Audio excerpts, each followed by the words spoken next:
Bonjour chers candidats à l'immigration canadienne et bienvenue à cette vidéo sur le test d'évaluation de français en abrégé TEF. Aujourd'hui nous allons parler de l'expression écrite et plus précisément de la section B, la lettre argumentative.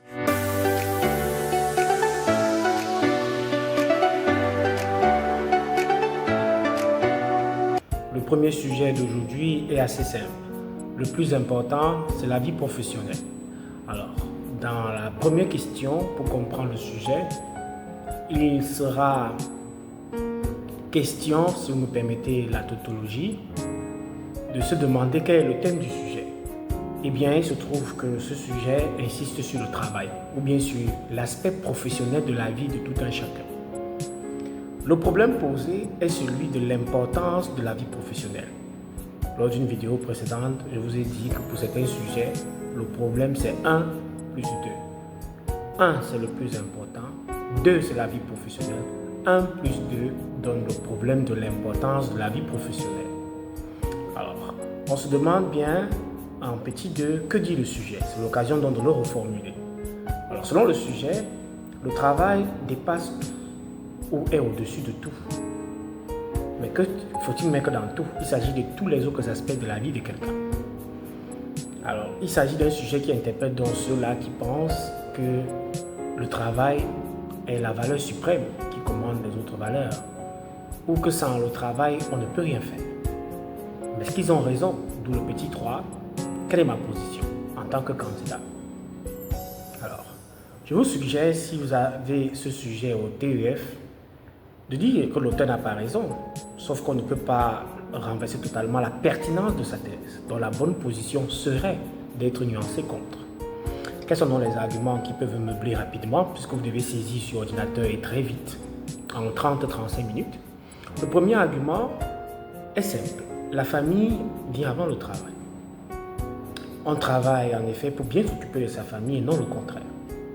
Ce qui veut dire qu'en réalité, le travail est le moyen et l'objectif à atteindre, c'est de mettre sa famille à l'aise. On ne fait pas les enfants pour qu'ils travaillent pour nous, en fait. On travaille pour mieux s'occuper d'eux. Ça ne veut pas dire qu'on devrait laisser les enfants chômer ou bien on ne devrait pas leur trouver le travail.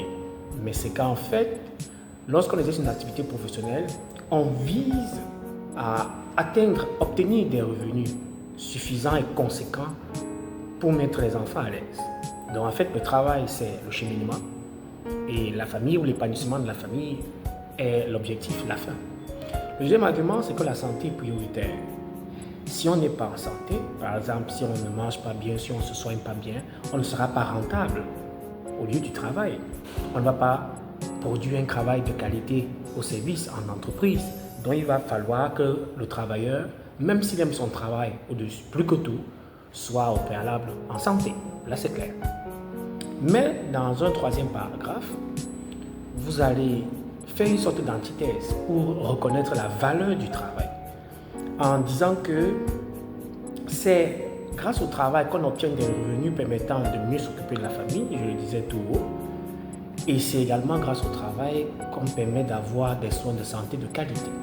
Si on ne travaille pas, c'est-à-dire si on est au chômage, on se demande bien comment on va atteindre ces objectifs-là. Donc c'est très compliqué, lorsqu'on ne fait aucune activité professionnelle, de prétendre pouvoir s'occuper de la famille ou même pouvoir se soigner. Donc dans le troisième paragraphe, qui est censé être plus dense en termes de nombre de mots, vous devez en tant que candidat valoriser le côté professionnel de votre vie pour montrer que c'est ce domaine-là qui permet justement de meubler, de combler les attentes des deux autres cités plus haut. Bien entendu, vous devez faire ce travail préalable, les 4 questions fondamentales, avant de vous mettre à rédiger sur votre ordinateur le jour de votre test de langue. Bien entendu, après le fait divers en section A. Bien, je vous reviens tout de suite pour vous donner des éléments de la rédaction complète de ce travail, de ce sujet assez intéressant. Monsieur le rédacteur en chef, il m'échoit l'honneur de réagir face à votre récente publication selon laquelle le plus important, c'est la vie professionnelle. Face à cette opinion, je suis partiellement contre. Et je vais le démontrer avec les arguments ci-après. Alors là, vous mettez 2 points et l'introduction est finie. Vous pouvez sauter quelques lignes en tapant sur Entrée, puisque généralement, en salle de test de langue, il s'agit des ordinateurs et le plus souvent des desktops. Donc faites l'effort de bien appuyer et de vérifier que les lettres soient passées sur l'écran. Je vous suggère d'ailleurs de faire l'introduction et la conclusion avant d'insérer le développement au milieu. Et les 3 paragraphes doivent être assez denses pour atteindre même le double de 200 mots. Pourquoi pas faire 400? Il n'y a pas de limite.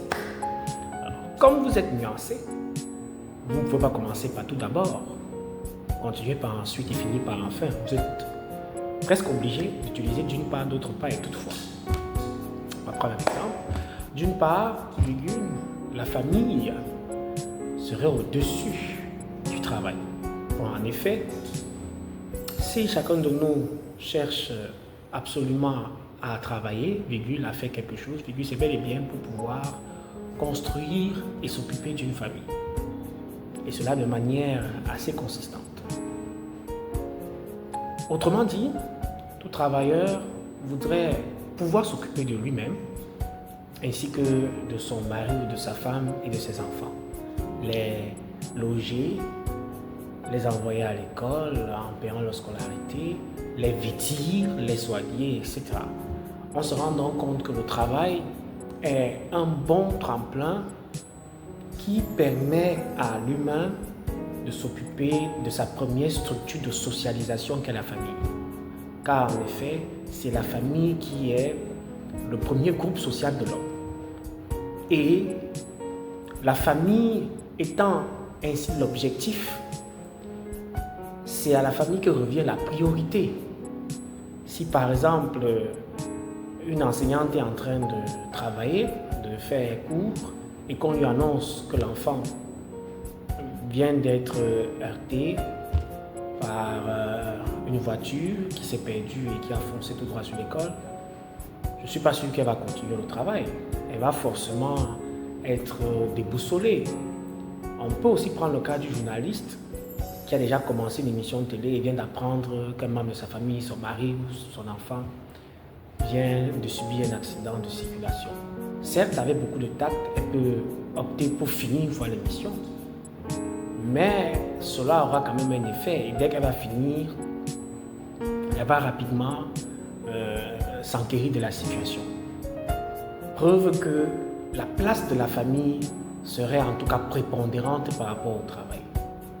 Donc on ne saurait mettre les deux sur le même diapason, au même pied d'égalité. D'autre part, il en est de même pour la santé. Rien ne vaut la santé et c'est grâce à la santé qu'on peut efficacement travailler. Si un travailleur est malade, il ne peut rien fournir comme rendement consistant au lieu de service. Donc il faut reconnaître que c'est la santé qui, lorsqu'elle est solide, permet de mieux travailler. Vous prenez donc une illustration, soit un sondage, ou même une citation qui cadre avec cette idée. Dans le 3e paragraphe, vous commencez par toutefois ou cependant ou néanmoins. Et puis vous valorisez le travail comme précisé ci haut dans le travail préalable du brouillon.